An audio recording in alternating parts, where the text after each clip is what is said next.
Visit.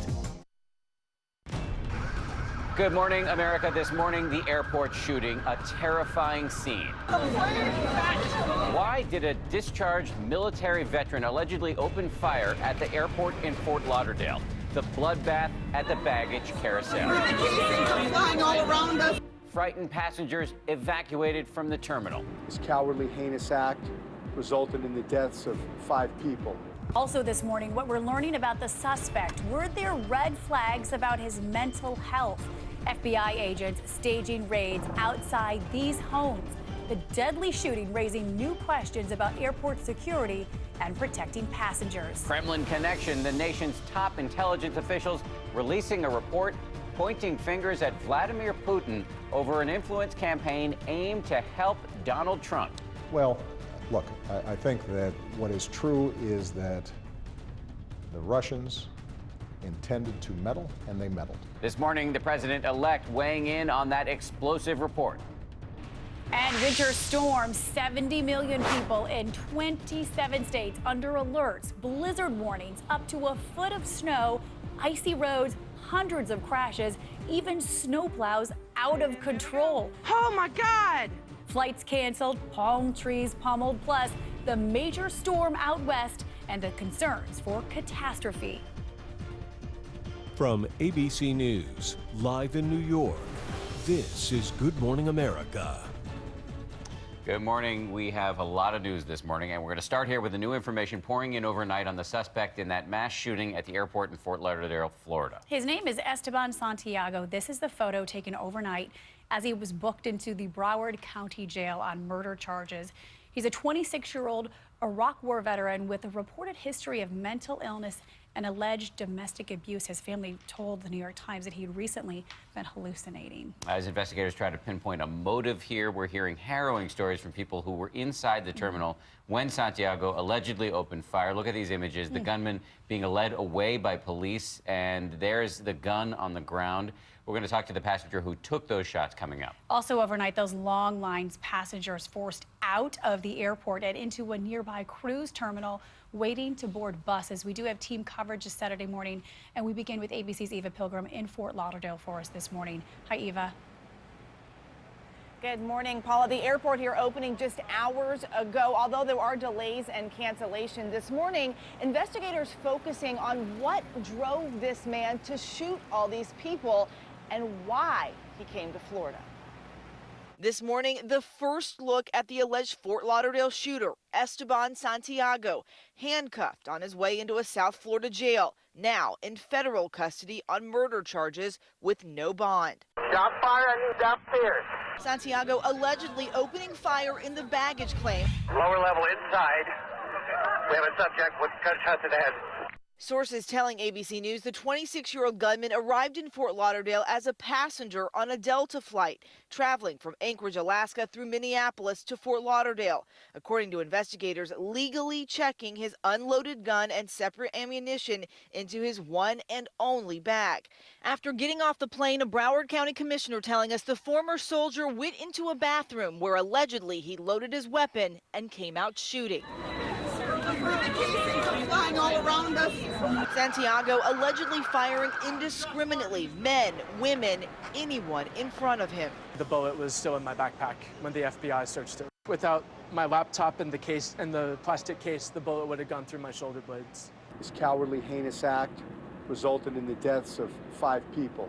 The airport on lockdown, all exits blocked, thousands evacuated from the terminal, their arms raised as police led them to designated secure zones. I am looking at a man and a woman and a man bleeding profusely. One witness telling ABC News the alleged shooter ending his rampage by laying on the ground at the baggage claim and calmly waiting for his arrest. This image reportedly of the gun left behind. A side door open about 20 feet away with 2 security guards holding a man handcuffed. But for approximately 10,000 passengers, the ordeal was not over. It took almost 12 hours to fully screen the throngs of potential witnesses who were finally released in a massive crowd and slowly shuttled to this cruise ship terminal. There was no direction. There was just mass herding of people, and there's a lot of confusion. We are told some people even waking up this morning at that cruise ship terminal. Santiago is expected to make his first appearance in court on Monday. Paula. Eva, thank you for your reporting this morning. We want to bring in an eyewitness to the shooting, Mark Lee, who was right next to the shooter when he opened fire. Mark, first and foremost, thank you so much for joining us. I can only imagine you were right next to the shooter. You're pretty traumatized. How are you doing this morning? I'm a little tired. It has not quite fully set in. Kind of is very surreal. How did it start, and what exactly did you see? We were just kind of almost getting ready to leave out one of the far end doors, and all of a sudden we heard, kind of 3 quick raps. I kind of turned towards, where the noise was coming from, which he had a pause after the 3 rounds, in which then people also were realizing that was gunfire. There's a lot of screaming, a lot of, kind of yelling, and people frantically started, trying to run to the exits to try and get out of there or take cover. How long did the shooting last? I would say about 45 seconds total. What was the gunman's demeanor during the attack? He did not say a single thing. He did not yell anything, did not shout anything. He was just emotionless, kind of like a blank sheet of paper. What were you doing during the attack, Mark? I got my wife out of the building.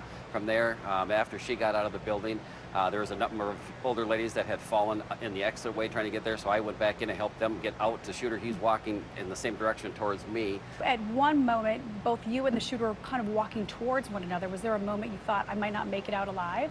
I guess the thought ran by me a few times that I might get shot. I did not want to become a casualty. Are you surprised that he stopped when he did? He ran out of ammunition, that's why he stopped shooting. What I'm hearing from you is an extraordinary account of bravery and courage. Did adrenaline kick in for you? Like I say, people ask me what I was thinking to walk back into to an active shooting scene, and let alone continue to walk towards the shooter, and I just said I really didn't think. All right, Mark, we want to thank you for your extraordinary bravery and for sharing your story with us this morning on Good Morning America. Thank you. It's my honor. He had a chance to leave, but he decided to go back and help people. But he was also on the flight. We know that Santiago flew to Minneapolis, and he was on that same flight. He said no disturbances from any of the other passengers. Incredible what he did. And speaking Really of Santiago, this morning investigators are digging deeply into the background of the alleged shooter. As we said, his name, Esteban Santiago. ABC News Chief Investigative Correspondent Brian Ross is on that part of the story. Brian, good morning. What are you learning? Well, good morning, Dana and Paula. Esteban Santiago remains a mystery this morning to federal authorities, but what is emerging is a profile of a bad soldier with mental problems who was out on bail facing charges of beating up his girlfriend and claimed there were voices in his head forcing him to join ISIS. It's still far from clear what led this 26-year-old Army veteran with the intense gaze to allegedly go on his murderous rampage. But some of his social media accounts are now raising concerns. Santiago's Instagram profile page has photos of him in uniform as a member of the Army National Guard in Puerto Rico and then Alaska. He was deployed to Iraq for a year and was discharged 4 months ago for unsatisfactory performance. Santiago's profile statement reads, "Here's to finding whether or not your mission on Earth is finished. If you're still alive, it isn't." Federal authorities tell ABC News that Santiago recently received mental health treatment after he showed up at the Anchorage, Alaska FBI office claiming the government was forcing him to watch ISIS videos. Agents described him as incoherent. His erratic behavior concerned FBI agents that were interviewing him. He was taken into custody by the local police and transported to a medical facility for a mental health evaluation. Shortly after the attack, FBI agents and police quickly showed up at one of Santiago's last known addresses at this trailer park in Anchorage and outside the home of his relatives in Union City, New Jersey, trying to decipher the troubled life of Esteban Santiago and what brought him to the airport in Fort Lauderdale with a gun. Authorities tell ABC News this morning that the FBI agents in Alaska actually opened up what is known as a guardian case on Santiago, which is done when there is a suspicion of possible terrorism. But because he was not deemed a threat only to himself, but to others, agents did not put him on a no-fly list or even have him designated as someone who should be flagged if he booked a flight, Dan. I suspect they'll be looking back at those decisions. They will now. indeed, yes. Brian, thank you. Appreciate it. Thanks, Brian. And the shooting's also raising questions about security at our nation's airports and whether attacks like this can even be prevented. This incident happened at the end of the line. Most of the security is focused right at the beginning. So we want to bring in ABC's David Curley, who's at Reagan International in D.C. Great to have you this morning, David. And this is what is deemed a soft target. And attacks like this one, the one in Brussels and Istanbul last year, always lead to debates on where to place security checkpoints. But is that the answer that we should be exploring? Some security analysts believe it may be time to move the security from TSA, where we have it now in front of the gates, and move it out to the front door. I mean, I'm in the ticketing area. I walked through the door without any problem and stood in front of this camera to talk to you today. But moving security to the front door for ticketing and baggage is very costly. It's going to make it more of a hassle. There are some concerns. It's a big debate. Yeah, it's a debate that's going to be happening nonetheless. You know, we saw those passengers that were running onto the tarmac, which is a really secure area. We've seen it happen before. So is this now just standard operating procedure, or is it just about getting people out of the building as quickly as possible in a crisis? Yeah, I don't think it's standard operating procedure at all. These situations are very chaotic, and police weren't sure what they had. Did they have just the one shooter in the baggage claim area, or was there more? They wanted to lock everything down. That's why they put people out on the tarmac to get them out of the way. Some people think, and there will be lessons learned from what happened in Fort Lauderdale, is how do you handle the next time you have an incident at an airport with a secure and unsecured area, Paul? Yeah, lessons learned and a whole lot of debate sparked out of this. David, we want to thank you so much for your reporting this morning. Dan?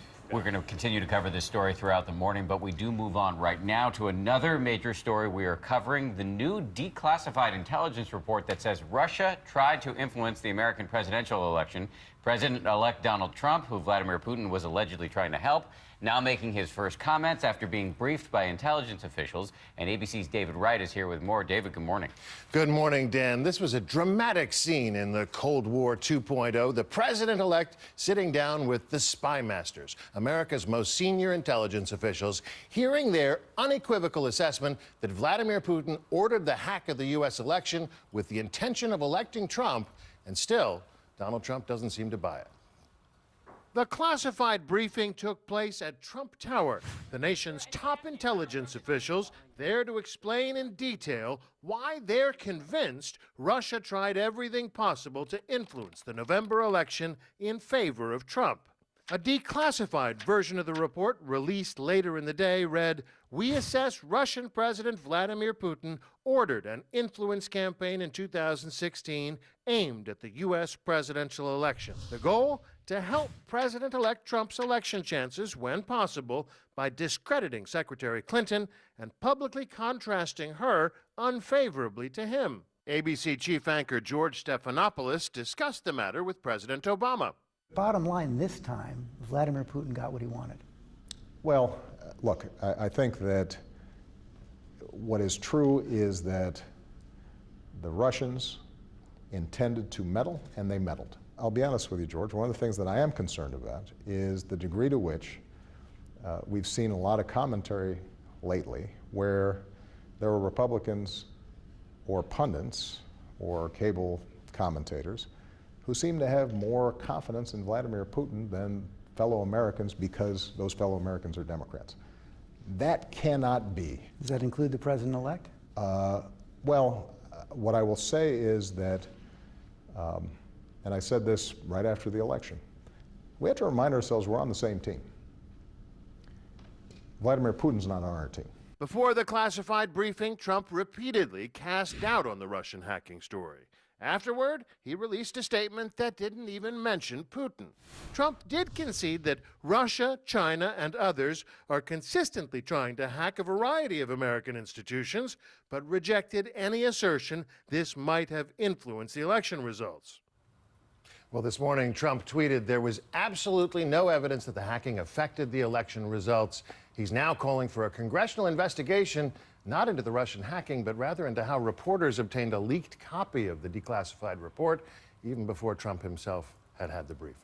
David, thank you. I think this is something we'll be talking about for a while, whether the president-elect wants us to or not. And quick note, you can see the full interview between President Obama and ABC News chief anchor George Stephanopoulos tomorrow morning, right here on ABC on This Week. Thanks, Dave. We want to move now to the major storm that's battering the south and east. This morning, millions of Americans are under a winter blast of snow, ice, and extremely cold temperatures. Up to a foot of snow is expected in some spots. The advisories and warnings, they're up. ABC's Adrian Bankert is in Raleigh, North Carolina, where the snow's been falling for hours. But first, we want to go to Rob Marciano, who's in Atlanta, with the latest on this winter storm. Good morning, Rob. Good morning, Paula. 20 degrees here in Atlanta, and those temperatures are dropping. Most of the precip has moved out, but it came in the form of some freezing rain. The roads are very slick, even though they pre-treated them. A lot of these sidewalks are very icy. I don't dare move too much. And look, some of these trees are just coated in ice. And because of that, with the winds that are picking up, we've got over 10,000 power outages around the Atlantic area. We expect those numbers to continue to climb, and a number of wrecks, especially along the big interstates. Look at the radar. There's your precip. The Carolinas getting rain, sleet, and snow, and this is drifting up towards the northeast as well. Winter storm warnings are posted, and as mentioned, as we roll this storm, we're going to crank the winds. Virginia Beach, a blizzard warning there, and through Cape Cod, and there you see the storm rolling up towards New England as well, and they'll get some snow. But the snow and the sleet is falling across Raleigh, North Carolina, and that's where we find ABC's Adrian Bankert this morning. Good morning, Adrian. Good morning to you too, Rob. Yes, snow and a mix with freezing rain with some of the lowest temperatures of the season. We're also concerned about freezing or bursting pipes, with wind chills expected in the single digits through the weekend. Overnight, millions of Americans in major cities from the southeast to the mid-Atlantic getting slammed by a winter storm. A dangerous, messy mix of snow, sleet, and ice. As soon as you hit the brakes, they go to sliding all over the place. Blizzard conditions in Virginia Beach, snow blanketing the oceanfront, high winds gusting up to 25 miles per hour, blowing these palm trees. In Nashville, icy roads leaving students stranded in these school buses for over 2 hours. Take a look at the snowplow slipping past the kids, crashing into cars below. And there they go. Oh my God! Major airports feeling the effects of the storm, planes being de-iced. As the storm continues, long lines and empty shelves at grocery stores all across the southeast. Officials warning to take this storm seriously. It continues to appear to become more and more severe. And we're here at the Capitol building in Raleigh. There were some big inauguration events scheduled for the newly elected governor here in North Carolina. Some of those events had to be shuffled or even canceled after warnings it was not safe to drive. Rob? All right, Adrian, and the cold air behind us, as you mentioned, is going to be keeping this snow and ice around for quite a long time. We'll talk more about that next half hour. But first, we got to mention what's going on out west. My goodness, is this a storm that's coming in today and tomorrow? And we've got winter storm warnings for parts of Portland and Seattle, and we're looking at a foot of rain across parts of California. Yes, they need it, but this will cause some flooding and some mudslides for sure. All right, it's a quick check on the national headlines. Here now is your local forecast. Winter weather advisory and winter storm warnings in effect through later this evening in our area. And here's the reason why. We have snow showers starting to develop near Fredericksburg. Notice the darker shade of blue indicating some moderate snow coming into the area. So if you can avoid travel, definitely want to do that through this afternoon. Here's a look of what we're expecting. A dusting to about 2 inches expected near the D.C. metro. Some higher amounts southeast of the city, 3 to 5 just to the east of Fredericksburg. Anytime there is snow and ice in the south, it is a surreal feeling, but the cold still feels the same. It is uncomfortable, to say the least. Paula and Dan, back up to you. All right, we will check in with you a little bit later. Hopefully you've thawed out by then, Rob. Appreciate your reporting. You know who we haven't checked in with this morning? Are his initials RC? I believe they are. You left out the doctor. one and only Ron Claiborne. Are you really a doctor? I am not really a doctor. I just play one on You're a television. doctor of news is what you are. Good morning to you, Paula and Dan. Good morning, everyone. We begin in Cleveland, Ohio, with new developments in the case of that private plane that disappeared over Lake Erie. That was 2 weeks ago. Divers have now recovered the aircraft's cockpit voice recorder, as well as a seat with what may be human remains. 6 people are on board that small aircraft when it vanished after taking off from Cleveland. That was on December 29th. And in Chicago, a judge has denied bail for 4 young African-American suspects accused of abusing a mentally disabled white man. The disturbing incident streamed live on Facebook, sparking outrage. The 4 suspects face kidnapping and hate crime charges. In court, the judge said to them, "Where was the sense of decency that each of you should have had?" And Debbie Reynolds and Carrie Fisher have been laid to rest in Hollywood, not far from where they lived. Broadway paying tribute to the actresses Friday night by dimming its lights for a minute. Debbie Reynolds died on December 28th. One day after daughter Carrie Fisher died, the pair both made their Broadway debuts in 1973 in the revival of the musical comedy